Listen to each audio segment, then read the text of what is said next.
isla xaafadan laba wiil oo kale ayaa lagu waayay bishan gudaheedii. reerkiisu laba beri ma aysan seexan oo meel kasta ayay ka raadiyeen qadar oo markii dad ugu wardambaysay iskuulka ka soo socday islamarkaasna u soo socday gurigooda. maalinka la waayey shaarka cad ee yunifoomka iskuulka ma uusan xirnayn oo maalinkii ka horreeyay baa qalin jeebkiisa ku jiray oo fooray ku diiqay. qadar waa wiil 13 sano jira, waa wiil caata ah, midabkiisuna waa maariin.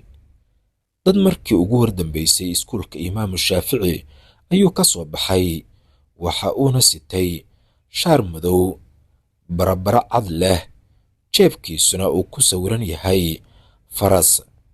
fadlan ciddii aragtaha ku hagaajiso baraanjiga Hormuud ee xaafadda korontada degmada Wadajir. 7 saac maalin kasta baafintaas ayaa saaran idaacad kasta oo ku taalla Muqdisho. macallin mursal, bal orod meesha ka carar, reerkii aad, shahan ayaan u shubayaa wiilasha, bay qadar hooyadiis ku tiri. mursal oo ahaa macallinka xisaabta ka dhiga iskuulka Imaamu Shaafici, sidii qadar loo waayeyna duhur kasta markuu iskuulka ka soo baxo buu mursal imaan jiray guriga qadar.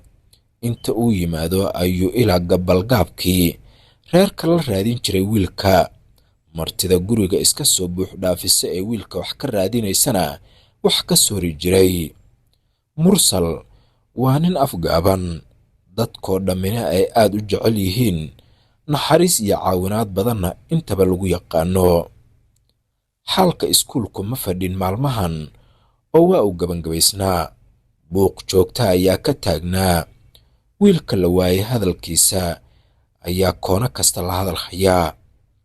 si ay cidda u caawiyaan, ardaydu waxay isku qaybiyeen 17 kooxood, waxayna maamulka ka dhaadhiciyeen in iskuulka loo fasaxo maalinta Arbacada si koox kasta hal degmo oo ka mid ah degmooyinka gobolka ay qadar uga soo raadiso.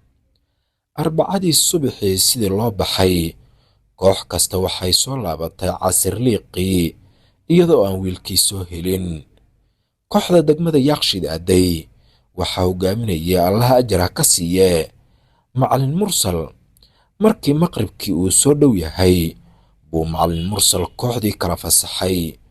nuur oo ahaa da'dii ka weyneed qadar oo gaajo iyo oon afka naa'ib fuushay ayuu u sheegay in uu gurigii geyn doono kuna qaadi doono gaarigiisa. macallin mursal gurigii ayuu ku soo dejiyey nuur, una sheegay in mikrofanka aabbihiis uu ka qaaday si wiilka loogu naadiyo uu dejiyo. macallinka oo taabtay batoon ayaa gaariga qaybtiisa dambe ee alaabaha la saarto isfurtay. halkaas ayuuna soo istaagay si uu u dejiyo mikrofanka una siiyo wiilka. macallinkii oo gadaal mikrofanka ka soo dejinaya buu nuur soo ag istaagay. markii uu macallinku mikrofanka nuur u dhiibay, gaarigiisiina sii xiranayo, buu nuur indhaha ku dhuftay shaarkii madoobaa ee barabaraha cad lahaa ee walaalkiis uu xirnaa maalinkii dad ugu wardambaysay oo gaariga macallinka dabadiisa saaran. waa qaybtii koowaad ee sheeko loogu magac daray Yabo, isla markaasna uu qoray Sakriye Cismaan. qaybta xigta bal aynu ka war sugnayo halka ay ku dhammaato.